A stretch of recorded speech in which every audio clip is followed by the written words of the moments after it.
जय श्री कृष्ण। राधे राधे। श्री हरिदास। स्वागत है आप सभी का। आज हम वैशाख मास मातम्मी के 8वें अध्याय का श्रवण करेंगे। पिछले 7वें अध्याय में हमने अन्नदान का महत्व और मैत्र पिशाच की कथा का श्रवण किया था। आज के इस अध्याय में दक्ष कन्या सती तथा महादेव शिव का पावन आख्यान श्रवण करेंगे।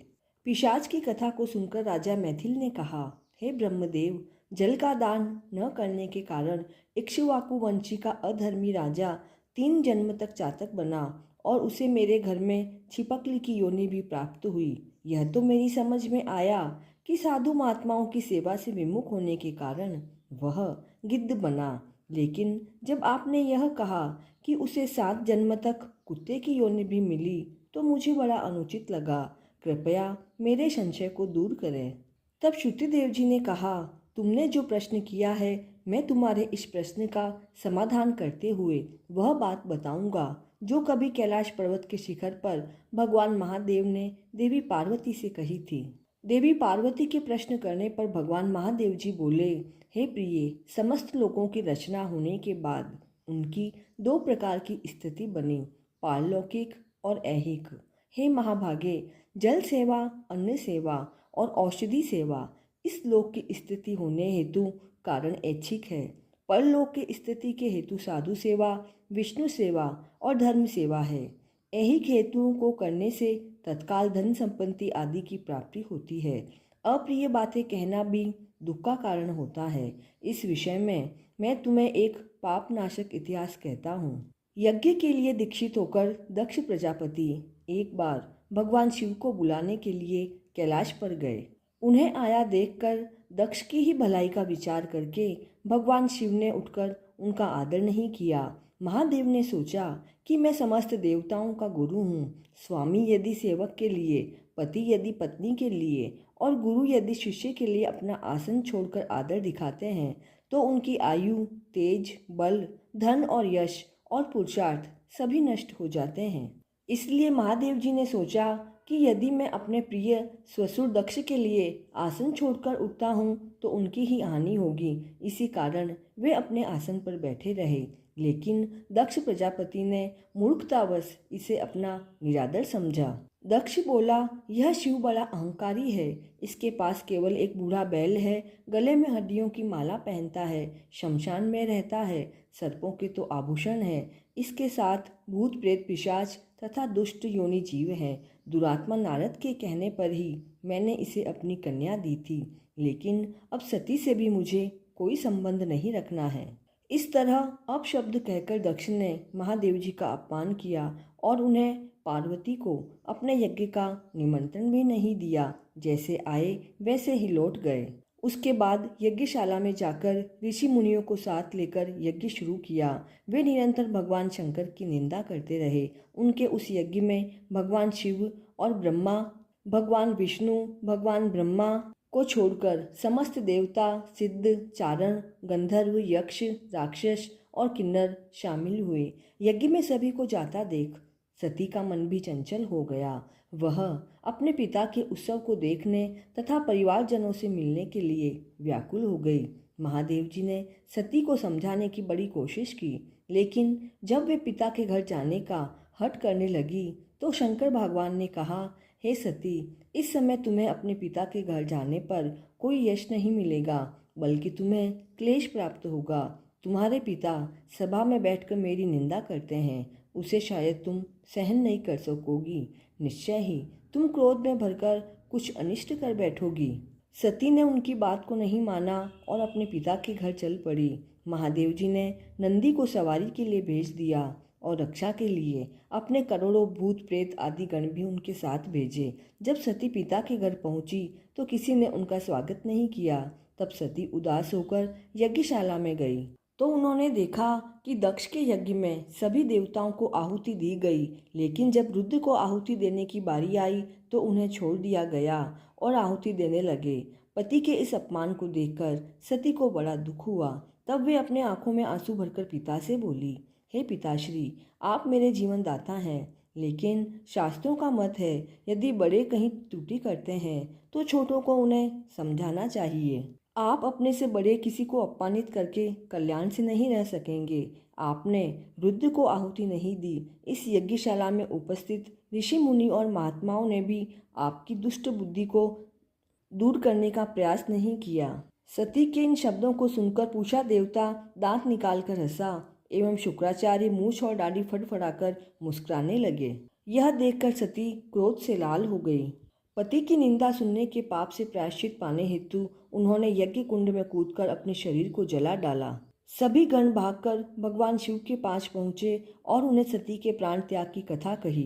तभी शिव ने क्रोधित होकर अपनी एक जटा को उखाड़कर पृथ्वी पर पटक दिया। देखते ही देखते उससे महाबली वीरभद्र प्रकट हुआ। उसकी सहस्त्र भुजाएं थी। वह साक्षात यमराज के जैसा प्रतीत हो रहा था। उसने हाथ जोड़कर भगवान शिव से कहा, हे देव, आप मुझे आज्ञा दें। तब भगवान शिव ने कहा, हे वीरभद्र, तुम भूतगणों को साथ लेकर दक्ष की यज्ञशाला जाओ और उस नराधम दक्ष को नष्ट कर दो, जिसके कारण सती ने अपना शरीर त्याग दिया है।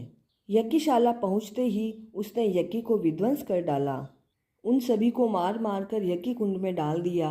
पूषा के दांत उखाड़ डाले, भृगु की दाढ़ी मूछ नोच ली। जिस देवता या मुनि ने जिस प्रकार सती का निरादर किया, उसकी वैसी ही गति की। इसके बाद वीरभद्र ने दक्ष की चोटी पकड़कर उसे यज्ञशाला के चारों ओर घसीटते हुए बड़ी दारुण यातना पहुंचाई। उसके बाद दक्ष के उस सिर को, जिसकी रक्षा भृगु ने अपने मंत्र बल से करनी चाहिए, सभी के देखते देखते काट कर यज्ञ कुंड में डाल दिया। तब शेष लोग अपनी प्राण रक्षा के लिए वहां से भाग गए। सभी भागकर भगवान ब्रह्मा जी के पास पहुंचे और उन्हें शिव गणों द्वारा दक्ष यज्ञ के विध्वंस होने की सारी कथा कही। तब ब्रह्मा जी ने कहा, भगवान महादेव जी समस्त देवताओं के पूज्य है। दक्ष ने अभिमानवश शिव का अपमान किया है, जिसे उसका दंड भी मिल गया है। ब्रह्मा जी, अब हम सबको चलकर भगवान शंकर का क्रोध शांत करना चाहिए, अन्यथा प्रलय हो जाएगी। तब सभी कैलाश पर्वत पर जा पहुँचे। तब ब्रह्मा जी के समझाने पर भगवान शिव ने सभी को अभय किया और यज्ञ मर्यादा की रक्षा के लिए स्वयं भी सभी देवताओं को साथ लेकर यज्ञशाला में पहुँचे। वहाँ उन्होंने अपने गणों द्वारा मारे गए लोगों को जीवन दान दिया। दक्ष का सिर चूंकि अग्नि में जल गया था, इस कारण उसे जीवित करने की इच्छा से महादेव जी ने बलि के लिए लाए गए एक बकरे का सिर काटकर दक्ष के धड़ पर रख दिया।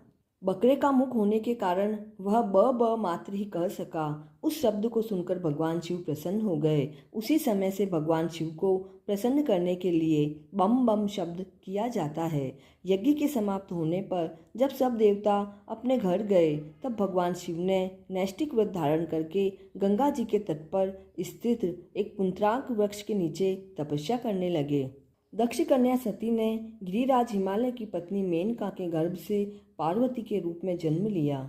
उसी समय तारकासुर नाम का एक महाबली दैत्य जन्म लेकर परमेष्ठी ब्रह्मा जी को प्रसन्न करने की इच्छा से घोर तप किया।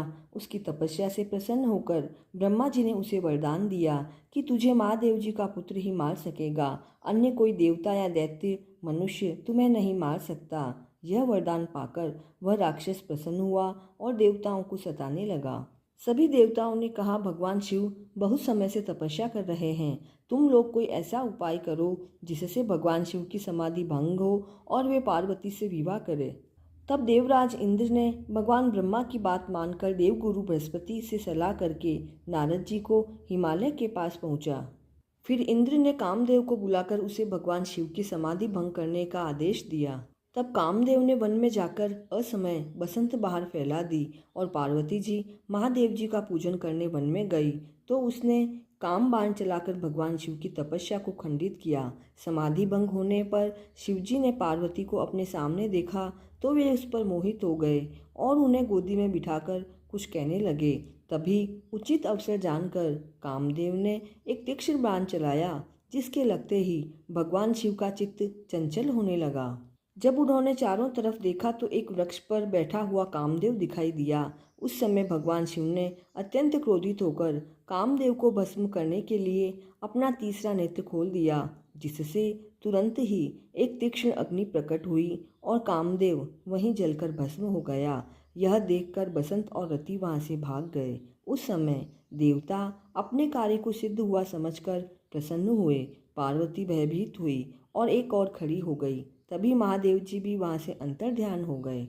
हे राजा, जो इस परम पुनीत वृत्तांत को पढ़ते अथवा सुनते हैं वे निसंदेह जन्म मरण और जरा मृत्यु के चक्कर से मुक्त होकर दिव्य गति को प्राप्त करते हैं। भगवान शिव का यह पावन आख्यान मोक्ष को देने वाला है। तो इस तरह वैशाख मास मातम्य का 8वां अध्याय पूर्ण हुआ। वैशाख मास के आराध्य देव भगवान विष्णु और माता लक्ष्मी हम सभी पर अपनी कृपा बनाए रखे। इसी मंगल कामना के साथ जय श्री कृष्णा।